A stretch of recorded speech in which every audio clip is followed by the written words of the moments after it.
Hey guys, it's Flax. Welcome to the Big Sky Tactical channel. Hey guys, today I'm going to show you how to make a very hearty prepper bread, and it's what I like to call a meal bread. It's got a lot of ingredients in it, but all of the ingredients are things that typically a prepared prepper would have. So stick around and we'll be right back to show you how. Thanks.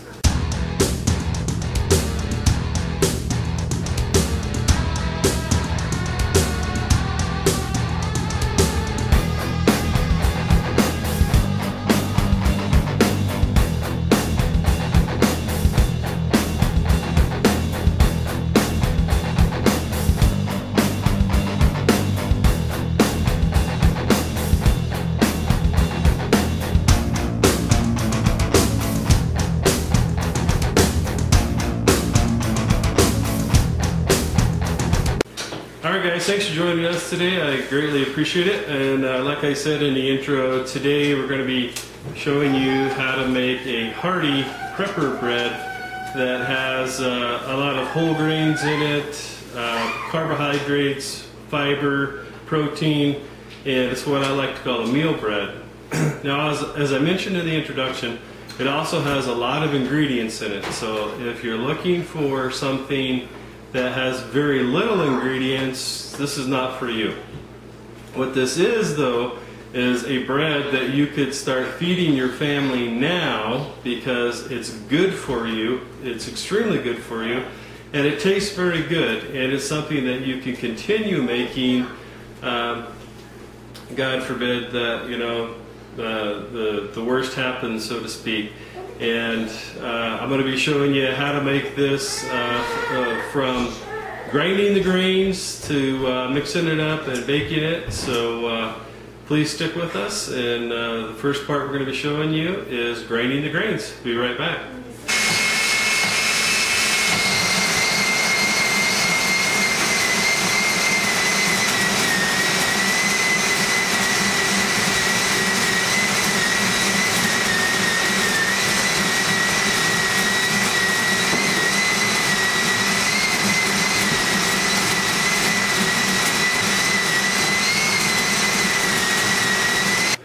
Okay, so basically what we've got here is, this is a KitchenAid, and this is a grinding attachment that KitchenAid used to produce, and they stopped producing it for some reason. I'm not exactly sure, but basically it fits on the accessory drive on the front of your KitchenAid.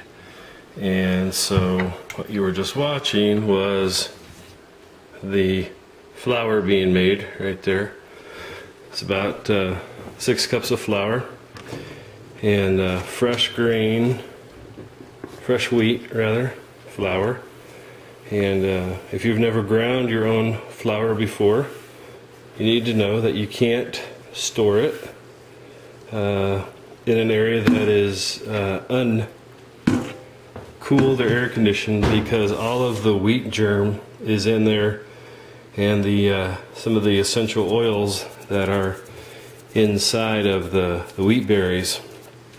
And so, you know, here's one of our prep bags. There's wheat berries in there. We just keep this in the kitchen with one of these great gamma seal lids. So just push the bag down and that goes back over that. So anyways, the idea, the concept behind this bread is that everything that goes in the bread comes from items that could be considered prep items that hopefully you would have, but yet the bread is meant to be very hearty, satisfying, and yet tastes good as well. So there's the first thing we have, is fresh ground wheat. Alright, so what we also have here, this is rice flour, and you know, you make it the exact same way you do with wheat berries, just you use rice. And I'll give you the recipe here in a minute, but obviously, you know, we grind our own rice as well. And this is oats.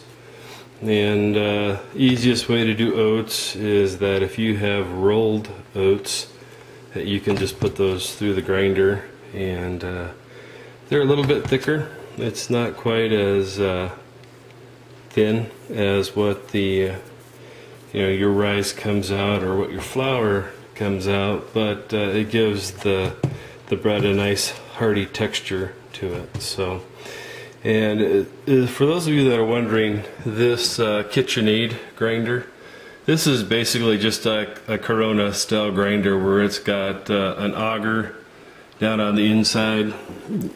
Let's see if you can see the auger down there. The auger drives it into a grinding wheel on the inside here, and then you can set your coarseness or fineness by turning this knob. And yeah, you probably wouldn't have this, but the purpose in showing you this and pointing this out to you is that it grinds in the exact same way that a Corona grinder would. So even though I'm taking advantage of having electrical power and the actual grinder here to do this, this piece of equipment grinds in the exact same way that a Corona grinder would. The only difference is that there's not a handle on the back side of this, and we're not turning it by hand. We're using the motor inside this KitchenAid to do that. So those are the basic grains, and we'll be back in a little bit, and I will show you the recipe and how we incorporate it all. By the way, if you're wondering why this red pitcher was sitting on there, if you've never ground grain like this before, the dust coming off of there tends to go everywhere, and so I just kind of figured out that by putting the box there and then putting the bucket right up underneath there, that it limits the amount of dust that goes all over the kitchen. So if you were wondering, now you know. Alright, so this recipe makes one large loaf, or if you double it, it's 2 large loaves. And so what you're looking at, what I'm working on here, is 2 large loaves because we have a large family. So what I've got in here is 6 cups of fresh ground whole wheat flour, 6 tablespoons of sugar, and you could use either brown sugar or just plain white sugar. A heaping 1/2 cup of dried potato flakes, or 3 tablespoons of potato flour. For those of you that don't know, there is such a thing. A lot of people aren't really into baking or cooking. They may not know that. Let's see here. 1/2 cup of non-fat dry milk. Let's see here. 2.5 teaspoons of salt and 5 teaspoons of yeast. So obviously if you only wanted 1 loaf, you would take half of that. So, and then to complete it off, we have 1 cup of 1 cup of fresh ground rolled wheat or rolled oats, so oat flour, and then 1 cup of rice flour as well. And then we also added 1 cup of cracked flax seed. And flax seed is a great way to add protein and fiber to bread. Plus, you get all the health benefits of your omega fatty acids and whatnot. You could also just use flax oil in your bread, but then you don't get the fiber out of it that you do when you use the cracked flax seed. And cracked flax seed can also be used as a substitute for oils or eggs or just things that emulsify in your baking. So that's what we've got in here so far. And so what we're going to do, since we have a KitchenAid, and my wife always gives me grief about this. It only took her 14 years of marriage to get one of these.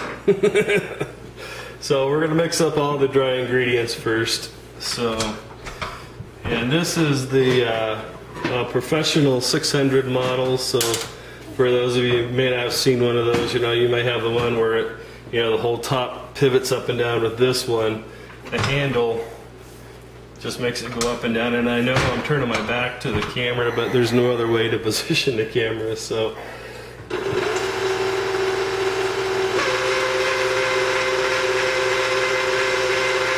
mix up all the dry ingredients here. I do have a spatula.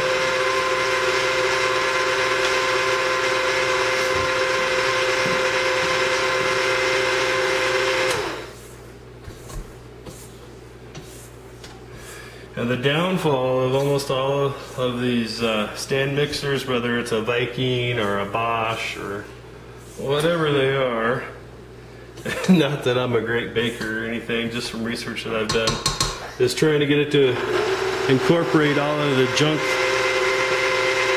on the sides. So if you're doing wet stuff, then you use something like this that's got a spatula built on the outsides, and this will actually clean the sides of your pan. So that's kind of a neat little thing I bought my wife after 14 years of marriage.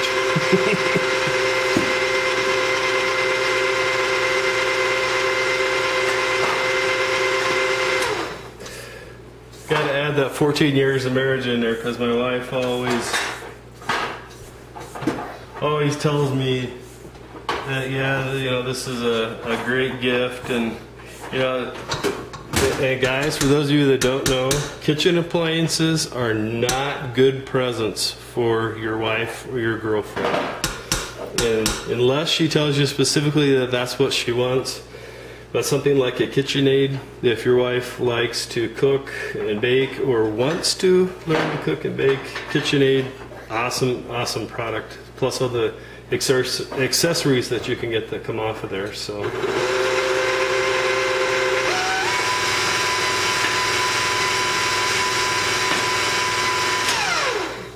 all right, so there's our dry mix. So let's take that out. Drop the bowl down. And now we're going to add in our wet items, which are, and again, we like to use honey, because again, honey is something that is a great prepping item that you could easily have available. You can buy 5-gallon buckets of you know, pure organic unfiltered honey. This stuff is really good for you, and you know, it lasts just fine. If the honey starts to dry out, or what they call crystallize, even in you know, a prepping type situation, you don't need to throw it out or get rid of it. You just heat it up. And here is 1 cup of butter. And again, butter is absolutely a prepping item. If you ever watch a She Chef's channel, she shows you how to can butter. And if not that, you can buy clarified butter that's in a can, or ghee as they call it. So we've added 1/4 cup of honey and 1 stick of butter. And for the honey, you could also replace that with, what's what I'm looking for here?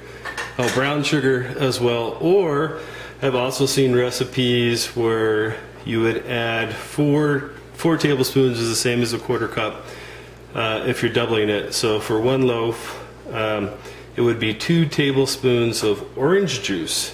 And the reason why you want to do that is because the whole wheat flour can have a pretty strong taste to it if you're not used to it. So the next thing we're going to do is we're going to add some warm water so that we can get it mixed up and start to get the yeast activated. And we'll add our kneading hook to it, and the kneading function is absolutely one of the best things about a KitchenAid, if you ask me. Because it breaks down a lot of the manual labor. And yeah, there are breads out there that you can find, you know, where you just let it sit overnight. There's no kneading involved. And, you know, they're a very wet, sticky dough. This is not a wet, sticky dough, but you do have to knead it. But again, you know, this is something that, you know, you could make in a day's time, start to finish very easily. You can make it in an afternoon, actually, pretty darn easily. So, and what the recipe calls for, and you're going to have to kind of play this by ear as well, because depending on where you live, how dry it is, and also, you know, how much dry ingredients you put in, like the extra flax if you want to put in there, if you want to put in more rice, if you want to put in more oats, things like that. It's naturally going to take a little bit more water. But basically what you're looking for here is 2 cups of water. And what I found where I live here in Montana is high desert. I start out with 2.5 cups of water. And I always end up having to put in more, but I always start out with 2.5 cups. So then I put on my kneading hook.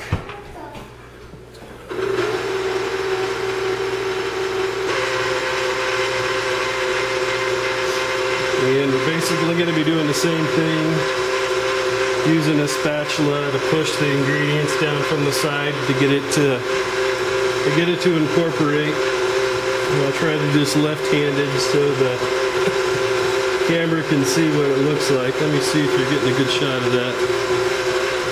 Let me move the camera up here a little bit and see what it looks like in there.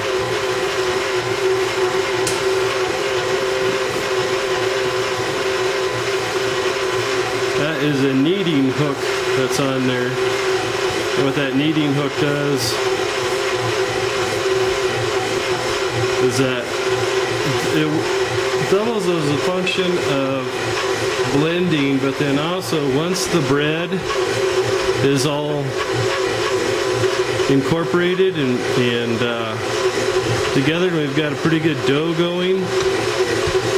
It actually kneads the bread for you, so you don't have to worry about doing that manually like out on the counter.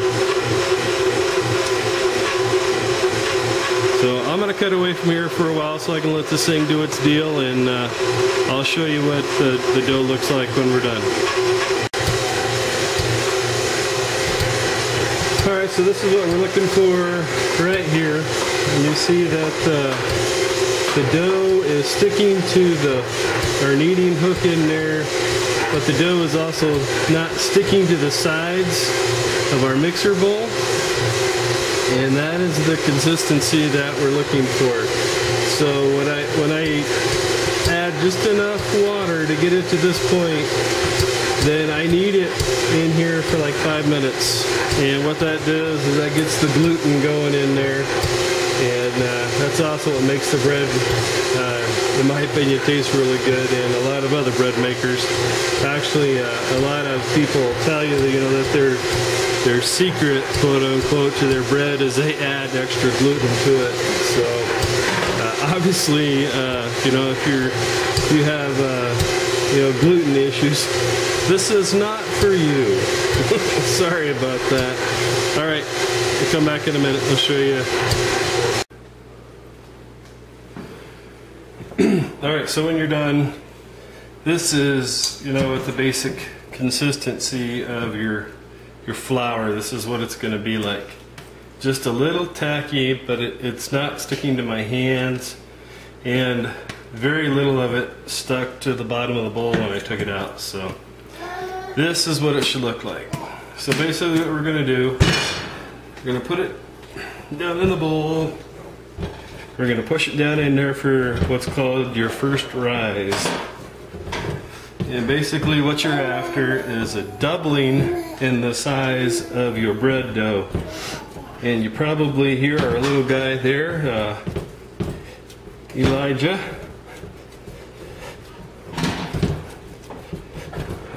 Get it all pushed down in there, and then cover it with a clean towel, or you can use tinfoil or whatever you wanted to use. And a trick that we like to do is, if you go ahead and start preheating your oven, you'll generate heat on your range top, and that heat from the range top will help your dough rise faster. So once this is right, I'll show you the rest. Alright guys, welcome back. Here is our bread. It's been about 45 minutes or so, and as you can see, the volume of the bread is just about doubled, and that's exactly what we were looking for, what we needed. And like I said, this is not a real sticky dough, so we can just kind of pull the edges off a little bit and it'll plop right out. And as you can see, there's not a lot that even sticks in the bottom of the mixing bowl. So the first thing we need to do is we need to evenly divide this so we can have 2 loaves of bread. So I just use a butter knife here and push down between. Take my watch off so it doesn't get caught in my watch. And a lot of people will tell you to flour your counter, that way your dough doesn't stick. Just from my own personal experience from making this bread, excuse me, when I put the flour on the counter, it ends up making it more of a mess than what little bit of this dough sticks on the counter. So I usually don't even worry about it. So basically what we're going to do is we're going to work it out. And again, here what we're after is we're stretching the gluten in the bread and fold it over several times and then work it back out flat so that we're really working the bread.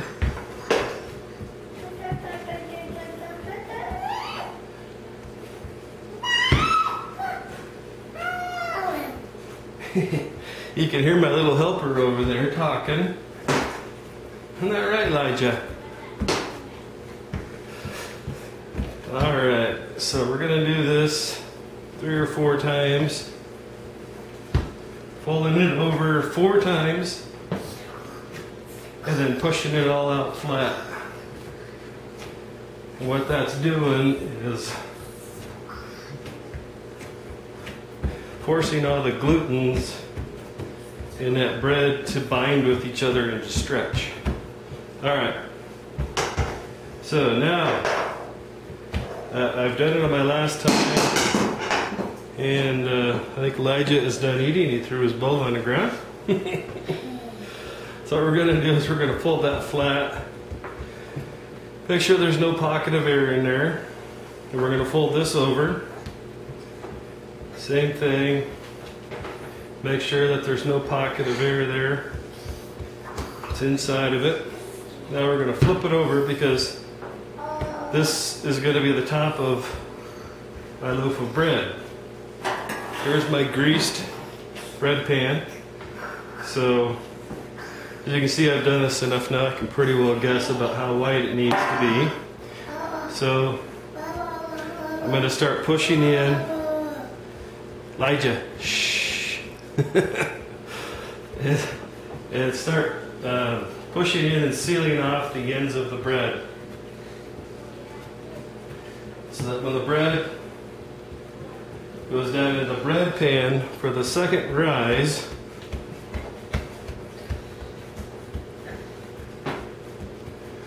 that we're gonna have a real nice, good looking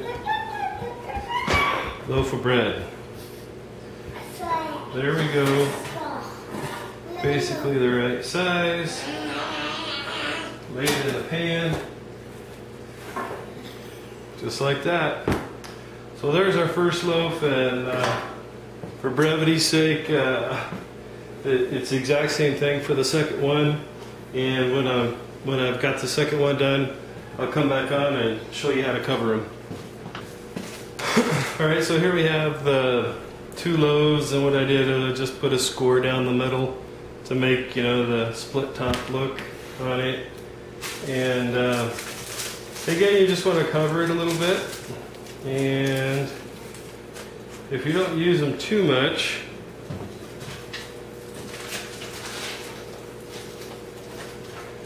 you can reuse your foil to cover the bread for the what's called the second rise before you actually bake it. So we're just after covering the bread, and again we're going to use the same trick. We're going to set it on top of a hot oven or warm oven, so that the heat from the oven will help it to rise faster, so we don't have to wait the full time.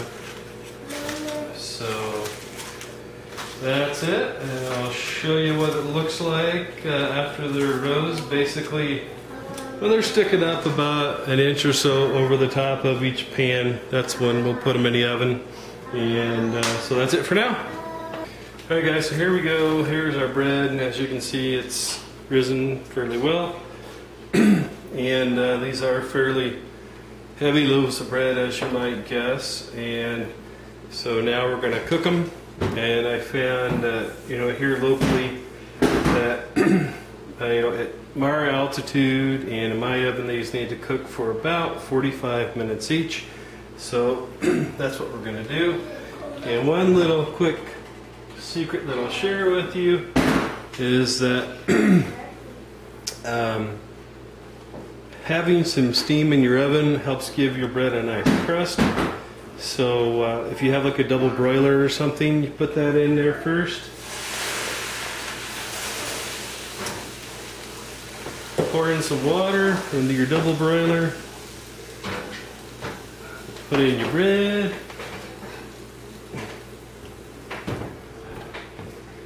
And set our timer for 45 minutes.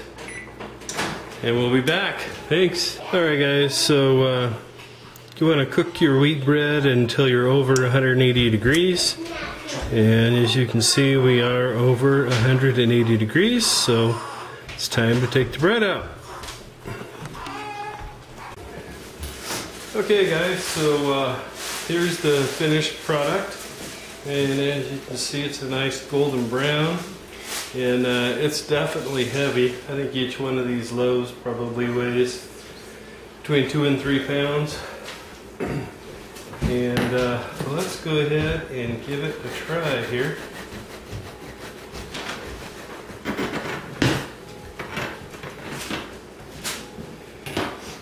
And as you can see, it's got a deep meaty, it's not a light fluffy bread, it's a thick hearty bread. And put some real butter on here.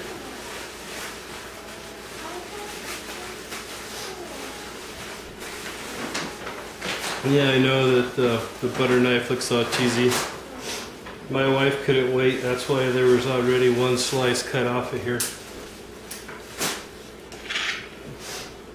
She was hungry. So let's put some butter on there and eat it while it's warm.